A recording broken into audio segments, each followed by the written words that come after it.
Do you remember how on Black Friday we went to like Hobby Lobby and I picked up an arcade sign to put back there, and then it turned out that the arrow was pointing the wrong way?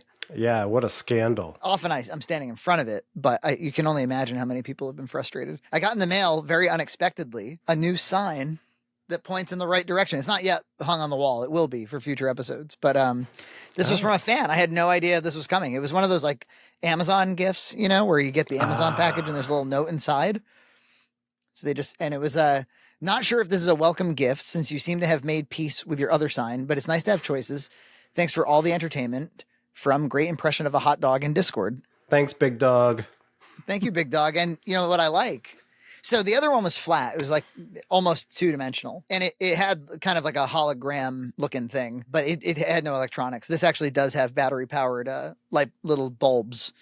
So it's a significant upgrade. I think so too. But it's a little harder to mount, so I just need a mounting kit. And we can take this thing to the next level. Do you want to hear some more personal news? Sure. Every once in a while, maybe because I do a funny impression here and there, I'll hear from a fan that says like, "Hey, I'm working on a claymation. I'm working on a little flash animation or something. Would you do a voice for it?" You know, and normally it's like low effort. Like I just come down here, I record something for somebody, and it's all good. You know, send it off. It's probably happened 10 times or something. And in the cases of like, for instance, Chrissy Felmuth years ago, who is like a professional animator, it's sometimes really cool stuff gets made out of it. So that happened to me recently. The guy was like, "Hey, I'm doing like a web comic. I think your voice would be good for it. It's only 193 words," was the way he pitched it. And he goes, I'll pay $100 if that, unless you think you're valued at more. And I was like, I know I do this for free for people for one reason or another. And, he's like, "Oh, are you sure you don't want money?" And I was like, no, I'll take $100. I'll take a free $100. Yes, please. But, so then he's like, "All right, could we connect?" So, I said, "Tell me about the script. Tell me about the characters, maybe send me the stuff." And, he describes like somebody who's like timid or something. I don't remember the character's name. And he sends me a webcomic, and I was busy with a lot of things. I kind of whipped through it.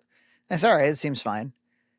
And something in the very back of my mind thought, is this furry art? Are these horny rabbits or something? And I didn't see anything in it that was explicitly sexual. So I thought, well, maybe just furry art has kind of like propagated now. Maybe it's just like, maybe that aesthetic is part of the milieu.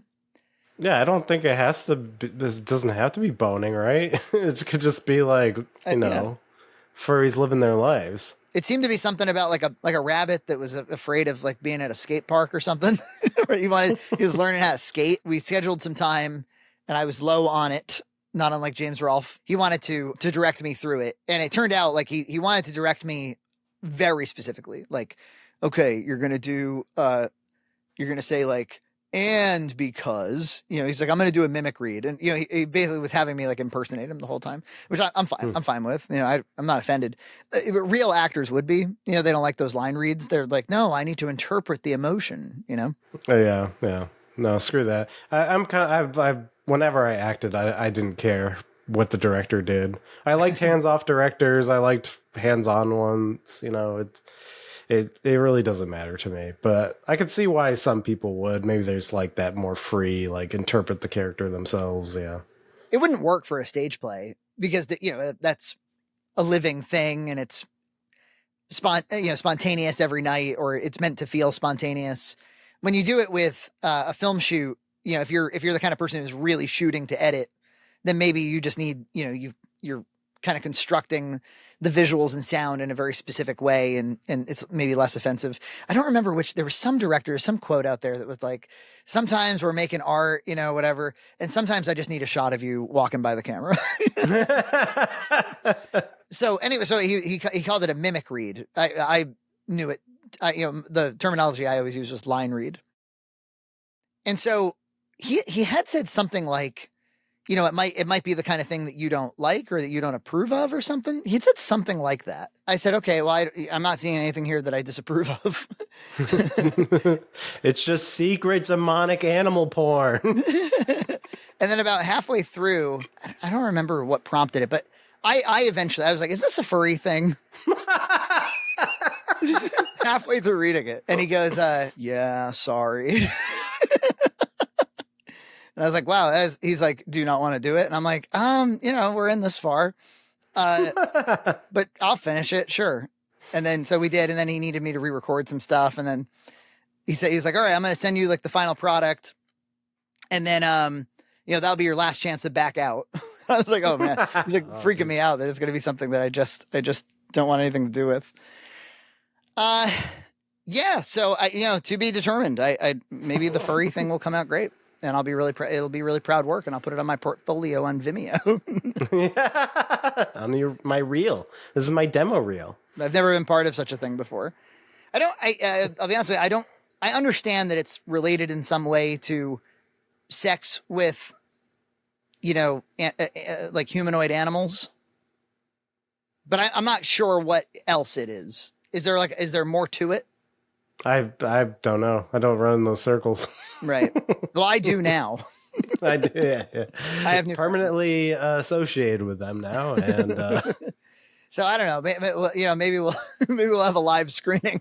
Me and all the fans will put our feet up and finally see this thing. I don't know. I also was like, do you want me to do? Am I doing a character? Am I doing like a funny bunny?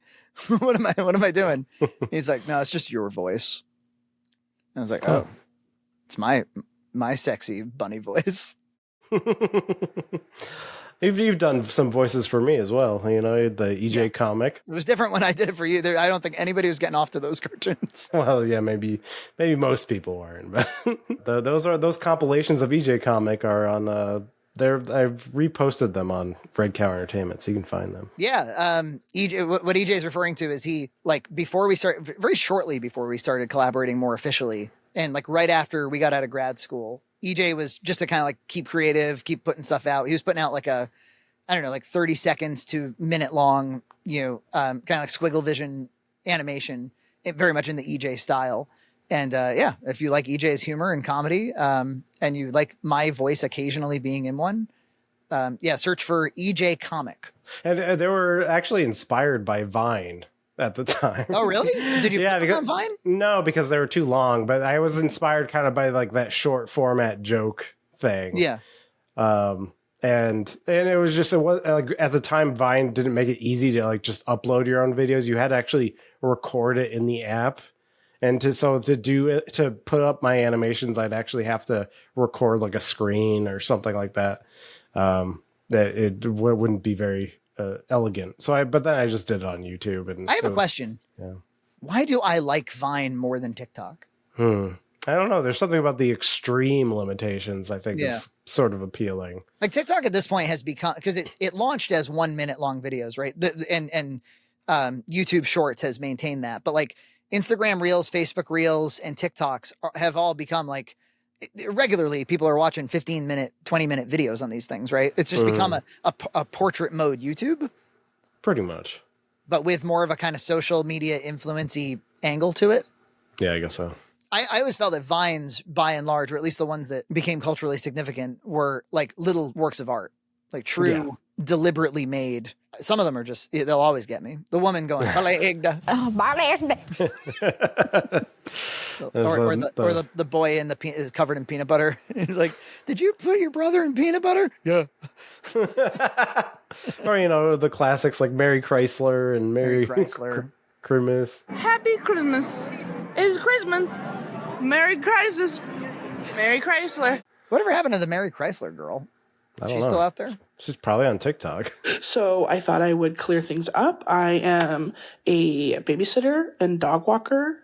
And that is what I do now. Dog sitter too. Sit on dogs, babies, whatever. Have you ever seen the guy who does he does a series of the portrait videos on YouTube, and I assume on other platforms, the fuck around to find out relationship, like the diagram? I know the structure. Yes, it's very funny.